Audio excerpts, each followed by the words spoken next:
خواتین کے حقوق کی مناسبت سے 8 مارچ کو آپ کو پتہ ہے کہ عالمی سطح پہ یہ دن منایا جاتا ہے.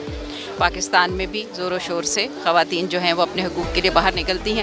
اب بہت سارے لوگ یہ بھی کہتے ہیں کہ کون سے حقوق چاہیے اور اعتراضات بھی کرتے ہیں.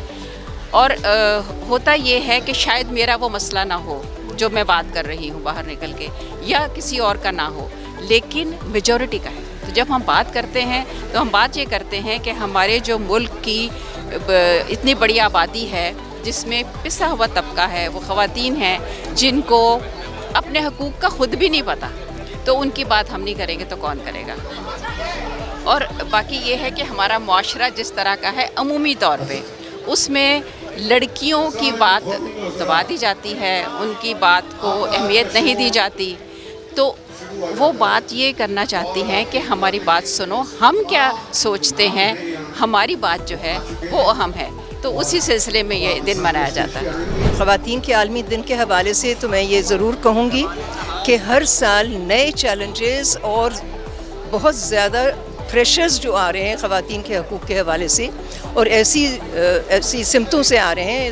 یہ رخ اختیار کر لیا گیا ہے کہ بنیادی حقوق بھی جو ہیں خواتین کے وہ بھی محفوظ نہیں ہیں. تو جنگ جاری رہنی چاہیے، اور انشاءاللہ تعالیٰ پاکستان کی خواتین جو ہیں وہ اپنے حقوق کے لیے یہ جنگ جاری رکھیں گی.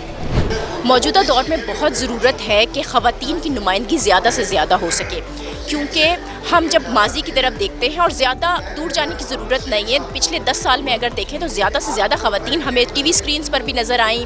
بہت زیادہ خواتین نیوز رومز کا حصہ بنی، رپورٹرز خواتین نے بہت اچھا کام کیا ہے. لیکن اب موجودہ دور کے اندر جب ہم سوشل میڈیا کا دور جس کو کہتے ہیں، جس پر ڈیجیٹل جرنلزم ہو رہی ہے، وہاں پر ہم دیکھ رہے ہیں کہ خواتین جس طرح سے ٹرولنگ کا شکار ہو رہی ہیں یا ان کی کیریکٹر اسیسینیشن کی جاتی ہے. یہ وہ سارے چیلنجز ہیں جس کی وجہ سے مجھے لگتا ہے کہ میڈیا میں خواتین کی تعداد کم ہو سکتی ہے، خواتین بیک فٹ پر جا رہی ہیں. تو ہمیں چاہیے کہ ہم خواتین کو زیادہ سے زیادہ سپورٹ کریں. جو چیلنجز آ رہے ہیں سامنے ان سے بھی نمٹنے کی بہت ضرورت ہے. بہت سارے ہمارے جرنلسٹ مرد حضرات ہیں جو کہ سپورٹ کرتے ہیں، لیکن ایک بڑی تعداد ایسی ہے کہ جو ڈسکریج بھی کر رہی ہوتی ہے. پھر سوسائٹی کے اپنے پریشرز ہوتے ہیں جو کہ خواتین کے اوپر ہوتے ہیں، اور وہ ان کی کام میں، ان کی راہ میں رکاوٹ بنتے ہیں. تو ہمیں وہ رکاوٹیں دور کرنے کی ضرورت ہے. پاکستان کی خواتین کو شہروں سے لے کر گاؤں تک کی عورتوں کو نہ صرف موبلائز کرنا چاہیے، ان کے حقوق کی آگہی کا سلسلہ تو چلتا ہوا آ رہا ہے، قوانین بھی بن رہے ہیں، لیکن اب جو مسئلہ یہ ہے کہ ان قوانین کا اطلاق اور ان کی زندگی کی تبدیلی کی طرف، کیا ان کی معاشی، سماجی اور جو انفرادی اور فردی زندگی ہے، کیا ان قوانین کا ان پہ اثر پڑ رہا ہے، ان کو تبدیل کر رہے ہیں، نہیں کر رہے ہیں؟ ریاست اس معاملے میں کہاں پہ کھڑی ہے؟ ریاست کی کیا ذمہ داری ہوتی ہے؟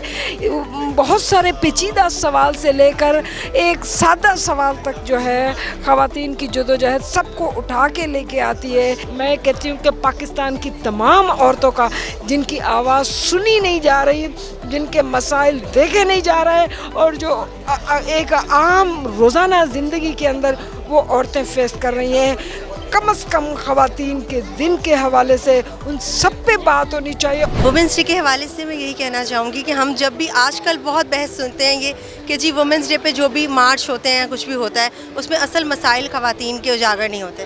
تو ایک بات تو یہ ہے کہ یہ سب مسائل جو وہاں اجاگر کیے جاتے ہیں وہ خواتین کے ہوتے ہیں. ضروری نہیں کہ اگر ایک عورت ریلیٹ نہیں کر سکتی تو وہ مسائل ان کے ہوں ہی نہیں. اور دوسری بات یہ ہے کہ اگر آپ کو لگتا ہے کہ ایسے مسائل ڈسکس نہیں ہو رہے جو ہونے چاہیے، تو آپ کو آزادی ہے، آپ پلے کارڈ اٹھائیں اور جو آپ کو لگتا ہے کہ مسئلہ ہے وہ اس پر لکھیں اور وومن مارچ کا حصہ بن جائیں. اور مجھے ایسا لگتا ہے کہ پاکستان میں جو کچھ ہو رہا ہے وہ ابھی کم ہو رہا ہے، ایک دن کے حوالے سے ہوتا ہے. مجھے لگتا ہے چیزیں پورا سال ہونی چاہیے، خواتین کے لیے کچھ نہ کچھ ہوتے رہنا چاہیے. میں خواتین کے بارے میں یہ کہنا چاہوں گی کہ اپنی گھر کی خواتین کو امپاور کریں، انہیں بالکل بھی ایسا نہ سمجھیں کہ وہ کمتر ہیں، انہیں آگے بڑھنے کا چانس دیں، کیونکہ they can do it everything as the man can.